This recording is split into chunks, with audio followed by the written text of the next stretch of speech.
All right, good morning, everyone. So, somebody on one of my social media outlets said, how about you try a different way to work? I will. So, typically, I go out my driveway and that way. So, this time I'm going to go that way. But I have to take somewhat a similar path. If not, it'll take me forever to get to work. What happened yesterday in the Bays? For President's Day at Meineke St. Vincent, the phones barely rang at all. It was slim, very slow day.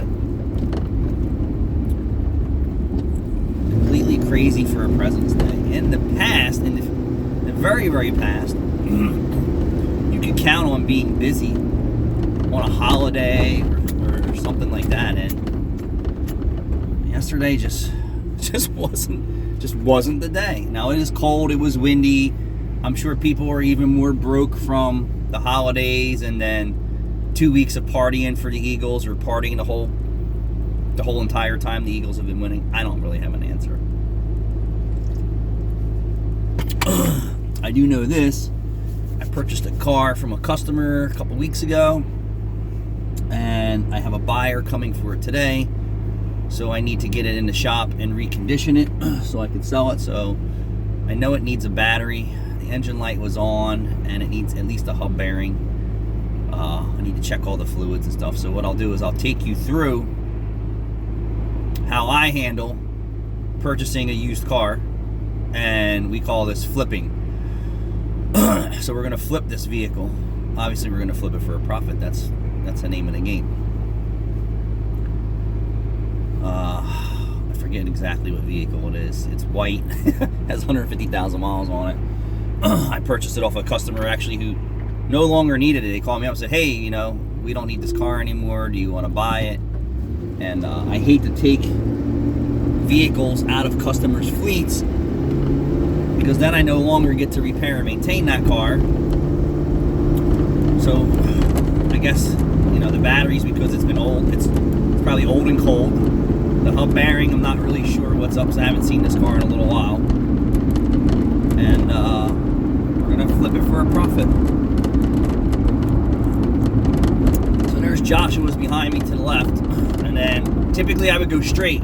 So today I'm going to make a right. There is no turn on red sign, so we're going to turn on red. I got my lunch packed. We have paper for the printer. I wasn't expecting that, but that's how it goes. I did forget to bring in my weasel tools. I won't forget them. My weasel tools and my sponge. But somebody said, hey, Anthony, how about trying a different way to work? So yesterday we didn't really have, we had one comeback. And Caleb and I diagnosed it as the water pump, but sometimes you really can't see. And then once Caleb shredded the water pump down, it was an O-ring that was leaking on how the water pump goes together. So that shit happens. So we didn't have a million comebacks, but we had a comeback. I refuse to just say this is part of what the business is. And if it's going to continue this way, then I don't want to be in this business anymore. That's how I feel. I think I would rather open a dispensary and sell dispensary products, to be honest with you.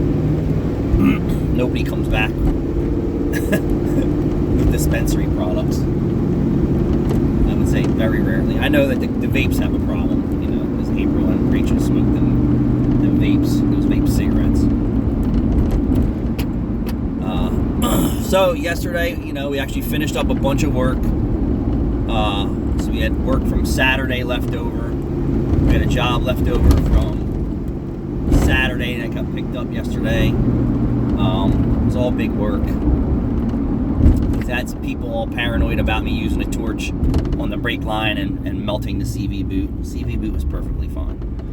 It actually passed my pinch test after I rotated it a couple times, and that was good enough for me on a 25-year-old vehicle. And it needed a driver's side axle anyway, and it's going to probably need the left side sooner than later. But the customer did say they would come back and start nipping away at the laundry list of neglected repairs. And if I would have screwed that boot up, I would have loved to make content for you. Loved it. I would have pulled that thing apart and put a new axle in for the guy. You don't think that's ever happened before? God damn right it does. It happens a lot in a lot of shops. Happens a lot of shops. And then I see it in my bays. You know? What else? What else? Somebody on YouTube, thank you, 50 years in the parts business, basically just gave up exactly what I was saying. Somebody on YouTube saying, do you ever stop complaining? Dude, I'm bringing up the goods and the bads, the positives and the negatives, the in-betweens in the auto repair and service business. And that includes parts and people. So, you know, he basically spelled out in paragraphs, and thank you. He basically said what is going on in the industry, and then other people said it's the same at the dealerships. They don't care about experience. They don't care about quality, and that's showing up in brand new vehicles. Look at all the brand new vehicles that are complete piles of crap with engine GM's another one lined up with plagued with engine failures. Some make it off the assembly line, some make it around the corner, some make it for 20,000 miles, some can't make it no miles. Plagued with quality workmanship, engineering, programming issues. Plagued. Near 1 million GM vehicles need engines. Just put that times $1. That's $1 million, right? And it ain't $1 to fix any of these cars. So you're probably talking $100 million, if not more. $100 million. That's it. Just in two vehicles, a 4.8 and the 6.2 or whatever. And that doesn't even account for all the customers who got it served raw with, well, it's out of warranty. and their transmissions suck. So yeah. That's gonna be a hard one to swallow for GM. And Ford's no better, and Honda's no better, and Toyota is following suit. Lexus and Honda following suit.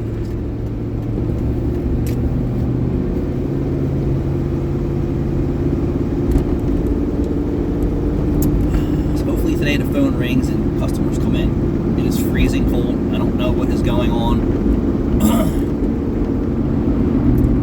In the old days, people would just come out. Now they just sit in. I mean, Popo got somebody over at the park. What are you doing over here, sir? Why are you just sitting in the park? Well, you know, I'm just smoking my weed and drinking my coffee and scrolling my social media. It's kind of weird, sir. You're sitting in the park all by yourself and there's nobody around. Are you profiling me, sir?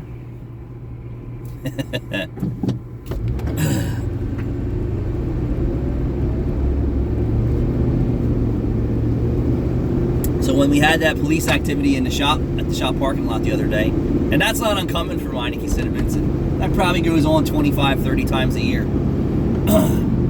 They used to cuff and stuff, but I see them just releasing people now. I mean, they pulled them over for a reason. They obviously were breaking the law, and they let them go. So the whole vehicle was tinted out, which tint's illegal in New Jersey, and they let them go. They didn't, I guess, I don't know.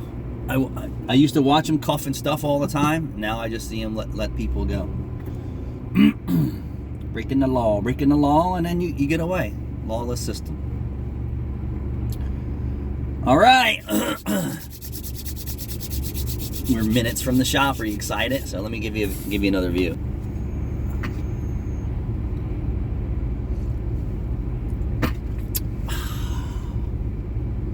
So I don't usually come this way to work, but since someone said, hey, Aunt, try a different path to work. My different path to work would be to make a different location.